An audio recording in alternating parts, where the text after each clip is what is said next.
प्रिय श्रोतागण नमस्कार। आजादी की लड़ाई के लिए भगत सिंह को बहुत कुछ इकट्ठा करना था और बहुत कुछ लोगों की जरूरत थी। एक अकेला भगत सिंह आजादी नहीं ला सकता था, इसलिए लाखों नौजवानों करोड़ों इंसानों की जरूरत थी। इसलिए उसने संगठित करने के लिए भगत सिंह और भगवती चरण वोहरा ने नौजवानों को और विद्यार्थियों को 1926 में इकट्ठा करना शुरू कर दिया था। वह सभाएं बुलाते और नौजवान भाइयों को याद दिलाते कि किस तरह से हमारा देश गुलामी की जंजीरों में जकड़ा हुआ है। नौजवान साथियों, हमारा देश एक अव्यवस्था की स्थिति से गुजर रहा है। चारों तरफ एक दूसरे के प्रति अविश्वास और हताशा का साम्राज्य है। देश के बड़े नेता अपने आदर्शों के प्रति आस्था खो चुके हैं। अधिकांश को जनता का विश्वास भी नहीं है। भारत के आजादी परोपकारों के पास कोई कार्यक्रम नहीं है। हमारे नेता अत्याचारित हो गए हैं। चारों तरफ अराजकता है और राष्ट्र का निर्माण में अराजकता का एक अनिवार्य दौर हो सकता है। ऐसी नाजुक घड़ियों में कार्यकर्ताओं की ईमानदारी और चरित्र का निर्माण होता है। ऐसे में नई उत्साह, आशा और विश्वास जोश से हमें काम को आरंभ करना चाहिए। इसके लिए हमें मन को दुखी करने की आवश्यकता नहीं है। हमें अपने आप को एक नए युग के दौर में खड़ा पाकर भाग्यशाली समझना चाहिए। अंग्रेज नौकरशाही के बड़े पैमाने पर गुणगान करने वाले गीत अब सुनाई नहीं देते। अंग्रेज का हमसे एक ऐतिहासिक प्रश्न है कि तुम तलवार से लड़ना चाहते हो या कलम से। अब ऐसा नहीं रहा कि इस प्रश्न का उत्तर ना दिया जाए। लॉर्ड बर्कनेहेड के शब्दों में, हमने भारत को तलवार के सहारे जीता है और तलवार के बल पर ही हमें इसे अपने हाथों में रखेंगे। इस खरेपन और साफ सुंदर उत्तर का जवाब हम अच्छे से दे जानते हैं। भारत में अंग्रेजी हुकूमत की दी हुई सुख संपदाओं के बारे में भी दो शब्द सुन लीजिए। भारत के दो धंधे के पतन और विनाश के बारे में बतौर गवाही क्या रमेश चंद्र दत्त, विलियम डिग्बी और दादा भाई नौरोजी के सारे ग्रंथ को उद्धृत करने की आवश्यकता होगी? क्या इस बात को साबित करने के लिए कोई प्रमाण जुटाना पड़ेगा कि हमारी उपजाऊ भूमि और कारखानों के बावजूद भारत सबसे गरीब देश हो गया है? भारत अपनी महान सभ्यता पर गर्व कर सकता था, आज बहुत बिछड़ चुका है। भारत में साक्षरता का अनुपात केवल 5% है।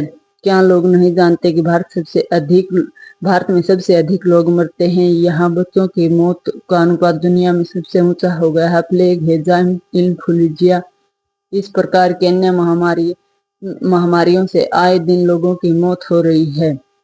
क्या ये बार बार सुनना और सुनाना पड़ेगा? ये क्या अपमानजनक बात नहीं है? क्या ये तौहीन की बात नहीं है?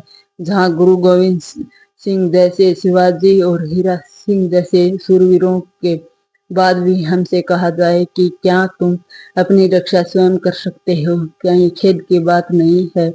जब बाबा गुरुदत्त सिंह 1914 में गुरु नानक स्टीमशिप चालू करने का प्रयास किया और वह दूर देश कनाडा से भारत आ रहे थे तो उनके साथ अमानवीय व्यवहार हुआ।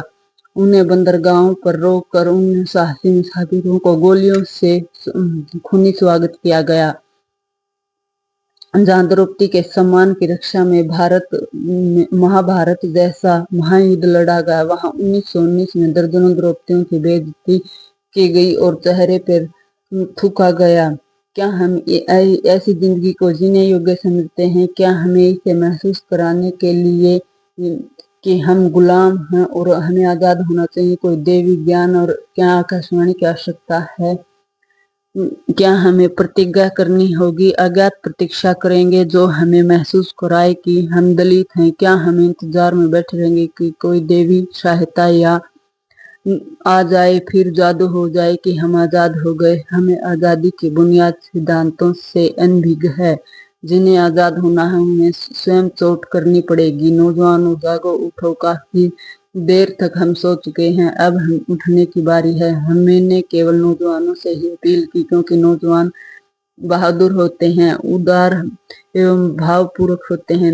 क्योंकि नौजवान भीषण अमानवीय यंत्रणाओं को मुस्कुराते हुए बर्दाश्त कर लेते हैं और बगैर किसी प्रकार की हिचकिचाहट को मौत को गले लगा सकते हैं, क्योंकि मानव प्रगति का संपूर्ण इतिहास नौजवान आदमियों तथा औरतों के खून से लिखा है, क्योंकि सुधार हमेशा नौजवान की शक्ति, साहस, आत्म बलिदान और भावुकता विश्वास के बल पर ही आती है। ऐसे नौजवान जो भय से परिचित नहीं हैं और सोचने की बजाय दिल से कहीं अधिक महसूस करते हैं। क्या यह जापान के नौजवान नहीं थे जिन्होंने पोर्ट आर्थर तक पहुंचने के लिए सूखा रास्ता बनाने के उद्देश्य से अपने आप को सैकड़ों की तादाद में खाई में झोंक दिया, और जापान आज विश्व का सबसे बड़ा देश में एक है। क्या यह पोलैंड के नौजवान नहीं थे जिन्होंने पिछली पूरी शताब्दी पर बार बार संघर्ष किया, पराजित हुए, फिर भी बहादुरी के साथ लड़ते रहे। आज एक आजाद पोलैंड हमारे सामने है। इटली को ऑस्ट्रिया के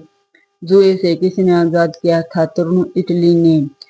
युवा तुर्कों ने जो कमाल दिखलाया, क्या आप उसे जानते हैं? चीन के नौजवान जो कर रहे हैं उसे क्या आप रोज समाचार पत्रों में नहीं पढ़ते? क्या यह रूस के नौजवान नहीं थे जिन्होंने रूसियों के उद्धार के लिए अपनी जानें कुर्बान कर दी? पिछली शताब्दी भर लगातार केवल समाजवादी पर्चे बांटने के अपराध में सैकड़ों हजारों की संख्या में उन्हें साइबेरिया में जलावतन किया गया, जेलों में बंद किया गया और बार बार उन्हें दमन के तूफान का सामना किया, लेकिन उन्होंने साहस नहीं खोया।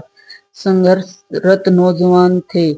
सब जगह नौजवानों के निडर होकर बगैर किसी हिचकिचाहट के और बगैर कोई लंबी चौड़ी उम्मीद लेकर लड़ते रहे, और आज हम महान रूस के विश्व में मुक्तिदाता के दर्शन कर सकते हैं, जबकि हम भारतवासी हम क्या कर रहे हैं? पीपल की एक डाल टूट जाती है तो हिंदुओं का धार्मिक भावनाएं चोटिल हो उठती हैं। मुसलमानों के बुतों को तोड़ने के लिए कागज का बुत का कोना फटते ही अल्लाह का प्रकोप जाग उठता है, और फिर नापाक हिंदुओं के खून से किसी वस्तु से संतुष्ट नहीं होता। मनुष्य को पशुओं से अधिक महत्व दिया जाना चाहिए, लेकिन यहाँ भारत में लोग पवित्र पशु का नाम देकर एक दूसरे का सिर फोड़ते रहते हैं। हमारे बीच और भी बहुत से लोग हैं जो अपनी आलसीपन को अंतर्राष्ट्रीयवादी की निरर्थक बकवास के पीछे छिपाते हैं। जब उनसे अपने देश की सेवा करने को कहा जाए तो वे कहते हैं, श्रीमान जी, हम लोग जगबंधु हैं और स्वाभिमानी भाईचारे में विश्वास करते हैं। हम अंग्रेजों से नहीं झगड़ना चाहते, वे हमारे भाई हैं। क्या खूब विचार हैं, क्या खूबसूरत बुद्धदिली है लोग, और आत्म त्याग की भावना के अभाव को छिपाने के लिए वे असली समस्या पर पर्दा डालकर नकली समस्या खड़ी कर रहे हैं। यह आराम तलब राजनीति की हड्डियों के उन मुट्ठी भर टुकड़ों पर आंखें गड़ाए बैठे हैं जिन्हें जैसा उनका विश्वास है सशक्त शासकगण उनके सामने फेंक सकते हैं।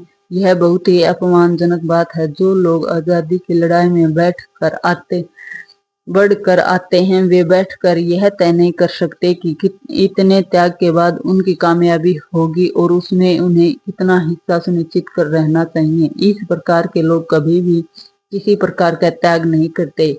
हमें ऐसे लोगों की आवश्यकता है जो बगैर उम्मीद के निर्भय होकर, बगैर किसी प्रकार के हिचकिचाहट के लड़ने को तैयार हों, और बगैर सम्मान, बगैर आंसू बहाने वालों के और बगैर प्रतिगणना के मृत्यु को आलिंगन करने को तैयार हों। इस प्रकार के उत्साह के अभाव में हम दो मोर्चों वाले उस महान युद्ध को नहीं लड़ सकेंगे जिसे हम लड़ना चाहते हैं। यह युद्ध दो मोर्चों वाला है, क्योंकि हमें एक तरफ अंदरूनी शत्रु से लड़ना है और दूसरी तरफ बाहरी दुश्मन से।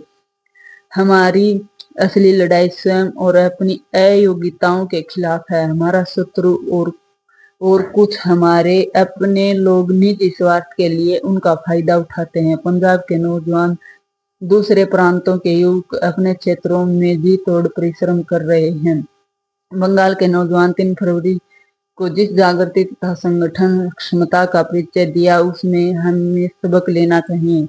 अपनी तमाम कुर्बानियों के बावजूद हमारे पंजाब को राजनीतिक तौर पर बिछड़ा हुआ प्रांत कहा जाता है, क्योंकि लड़ाकू कौम होने के बावजूद हम संगठित और अनुशासित नहीं हैं। हमें तक्षशिला विश्वविद्यालय पर गर्व है, लेकिन आज हमारे पास संस्कृति का अभाव है और संस्कृति के लिए उच्च कोटि का साहित्य चाहिए, जिसकी संरचना सुविकसित भाषा के अभाव में नहीं हो सकती। दुख की बात यह है कि हमारे पास इस समय ऐसा कुछ है ही नहीं। देश के सामने उपस्थित कई सारे प्रश्न हैं।